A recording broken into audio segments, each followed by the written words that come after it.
Det vil vi hjælpe tretrinsreglen vise, at man kan finde sekantens hældning, og derefter finde tangentens hældning. Vi har fået givet en funktion, der hedder 3x i anden, og vi ved, at vores delta y beskrives ved den funktion.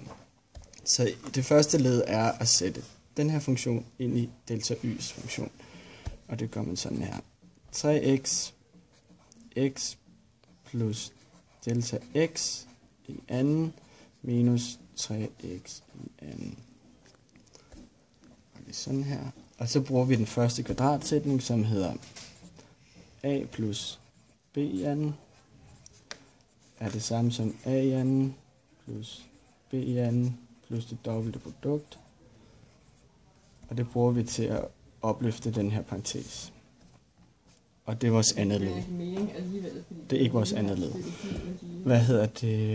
Så vi starter med at gange vores tretal ind i parentesen, samtidig med at vi bruger vores kvadratsætning.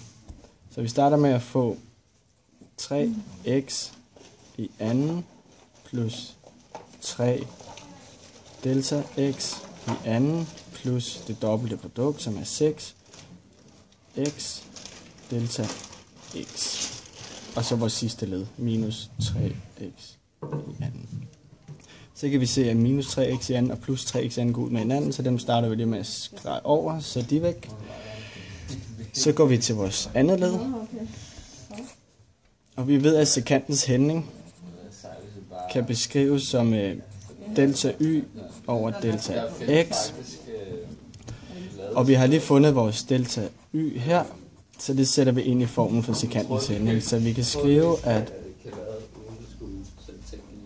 3 delta x i anden plus 6x delta x over delta x.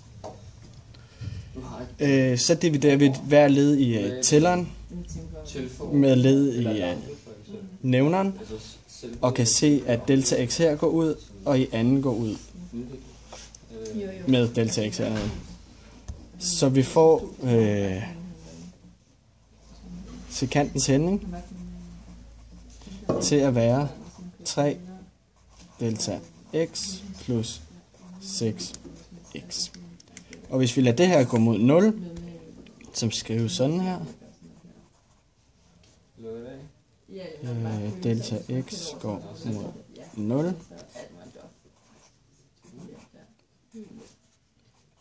kan vi se, at vores tangenthældning vil være 6x.